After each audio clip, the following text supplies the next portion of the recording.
अरहंताणम नमो अरहंताणम नमो अरहंताणम। दर्शन पित्त के प्रकोप का शमन करता है और चारित्र कफ के प्रकोप का शमन करता है। बड़ा अजीब सा संबंध लगता होगा कि कहां का संबंध जोड़ा, भानुमति के कुनबे जैसा कोई संबंध ही नहीं जिनमें। भला वायु का और ज्ञान का क्या संबंध है, दर्शन का और पित्त का क्या संबंध है, गाय और भैंस से भी ज्यादा दूरी का संबंध है, कफ का और चरित्र का क्या संबंध है। बहुत अटपटी सी बात लगती है। इसीलिए अध्यात्म में रहस्यवाद चल पड़ा। एक अध्यात्म की पूरी धारा रही है रहस्यवाद। रहस्यवादी संतों ने ऐसी रहस्य की बातें लिखी हैं, ऐसे मर्म की बातें लिखी कि सुनने में बड़ी अटपटी लगती है, उलट बांसियों जैसी लगती है, किंतु उन उलट बांसियों के पीछे इतना सत्य छिपा होता है कि जब पूरी बात खुल जाती है तो ऐसा लगता है ये तो बहुत ठीक बात है। ज्ञान वायु पर विजय पाता है। ज्ञान का काम क्या है? ज्ञानान मनोनिच्छम, ज्ञान से मन अनिच्छ बनता है, इच्छा से मुक्त होता है।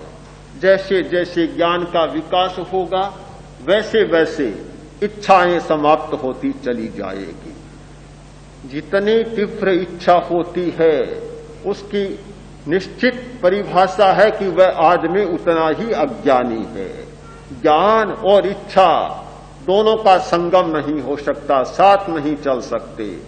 तीव्र आकांक्षा, तीव्र इच्छा अज्ञान का पहला लक्षण है। ज्ञान का जैसे ही विकास होगा इच्छाएं कम होने लग जाएगी। जहां इच्छा होगी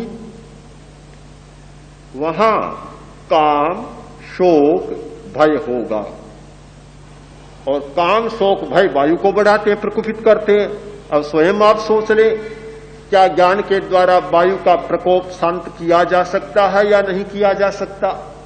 जब इच्छाओं को कम किया जा सकता है तो इच्छा से उत्पन्न होने वाले काम, शोक, भय को कम किया जा सकता है, और उनको कम किया जा सकता है तो वायु के प्रकोप का शमन किया जा सकता है। पूरी कारण कार्य की एक श्रृंखला बनती है, कार्य कारण माला।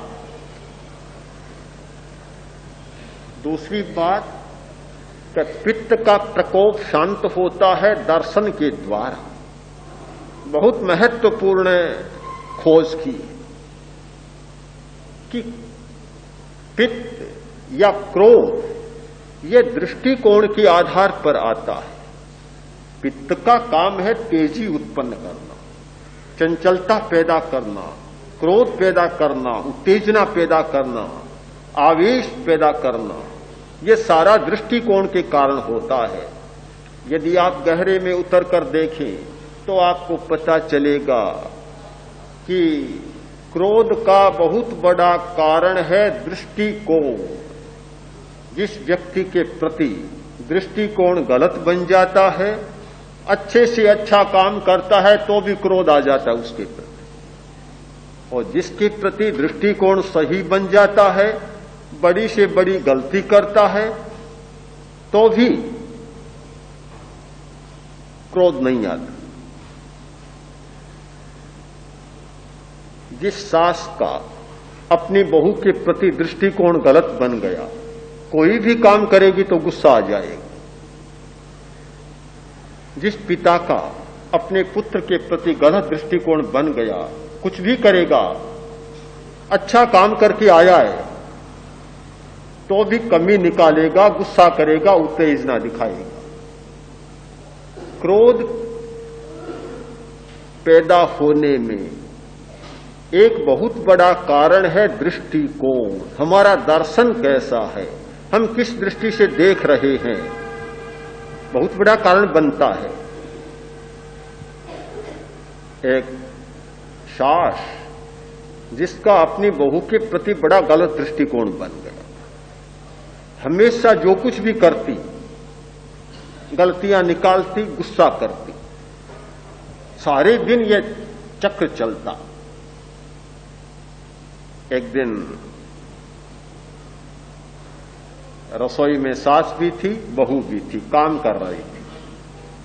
पिता, पुत्र और उसका दोस्त बाहर भोजन कर रहे थे। कोई बर्तन गिरा और टन टन की बहुत आवाज हुई। बेटा वहीं बैठा था, अपने दोस्त से बोला कि मेरी मां के हाथ से कोई बर्तन गिर गया। उसने कहा तुम्हें कैसे पता चला? पास में ही पिता बैठा था। वह बोला कि न जाने तेरी कैसी दृष्टि बन गई, हमेशा मां की ही गलतियां देखता है, अपनी पत्नी की कोई गलती नहीं देखता। हो सकता है तुम्हारी पत्नी के हाथ से गिरा हो। कि नहीं नहीं, बिल्कुल नहीं, मेरा कोई पक्षपात नहीं, बिल्कुल सही कह रहा हूं। कैसे सही कह रहे हो तुम? कि बिल्कुल सही कह रहा हूं कि अगर मेरी पत्नी के हाथ से गिरता तो यह टन इतनी जल्दी बंद नहीं हो जाती। बर्तन की टन चलती, पीछे मां की तो न जाने कितने अनंत काल तक चलती रहती, कभी बंद ही नहीं होती, कभी बंद होने वाली नहीं थी। क्योंकि दृष्टिकोण ऐसा बन जाता है कि वह टनटनाहट कभी बंद ही नहीं होती।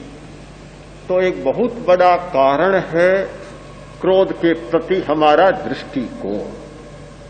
तो बहुत ठीक कहा है कि दर्शनम पित्तवारणम। जब सम्यक दर्शन हो जाता है, दृष्टिकोण सही होता है, तो पित्त का प्रशमन हो जाता है। दृष्टिकोण सही है तो पित्त को उत्तेजित होने का मौका नहीं मिलेगा। जिन लोगों के एसिडिटी ज्यादा बनती है, उन्हें जरूर ध्यान देना चाहिए कि कहीं न कहीं उनका दृष्टिकोण गलत तो नहीं है। यह आत्मालोचन उन्हें जरूर करना चाहिए, अपना आत्मविश्लेषण करना चाहिए कि अगर एसिडिटी ज्यादा बन रही है तो अवश्य ही कहीं दृष्टिकोण का भी उसमें दोष हो सकता है, तो उसको सही करें। हो सकता है कि यह एसिडिटी कम होने लग जाए।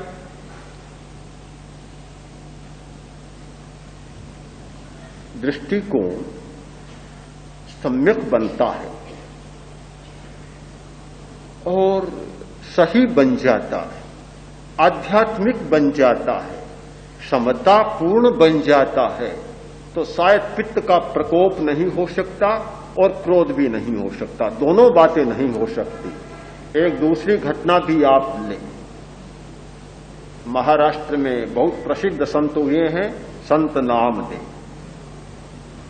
बहुत बड़े साधक थे और इतने त्यागी और वैरागी कि अनेक दिनों तक भोजन नहीं मिलता तो भोजन भी नहीं करते। एक बार कई दिनों से भोजन मिला, रोटियां बना रहे थे, बना ली और बनाकर रख दी। किसी काम से थोड़े इधर उधर चले गए। इतने में पीछे से कुत्ता आया, 4 रोटियां बनाई थी, चारों को उठाकर ले गया। इतने में संत पहुंचे, नामदेव ने देखा कि कुत्ता रोटियां ले जा रहा है, पीछे दौड़े। गुस्सा करके नहीं दौड़े, रोटियां छुड़ाने के लिए नहीं दौड़े, कुत्ते को मारने पीटने के लिए नहीं दौड़े, घी का बर्तन हाथ में लेकर दौड़े। बोले कुत्ता भाई बहुत अच्छा हुआ रोटियां ले जा रहे हो, पर रूखी क्यों ले जाओ, लो जरा चूपड़ तो लो, घी की चूपड़ कर ले जाओ, रूखी क्यों ले जाते हो?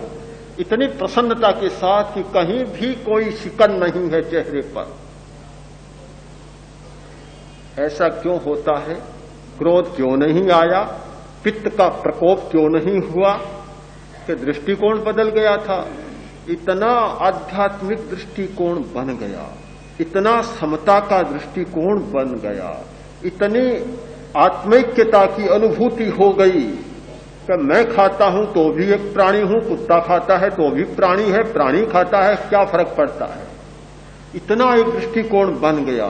तो जिस आदमी का दृष्टिकोण सम्यक हो जाता है, यथार्थ और सत्य परक हो जाता है, तो पित्त का प्रकोप होना संभव नहीं लगता और क्रोध भी संभव नहीं लगता। इस दृष्टि से बहुत महत्वपूर्ण बात कही गई कि दर्शनम पित्त वारणम, दर्शन के द्वारा पित्त का प्रशमन होता है।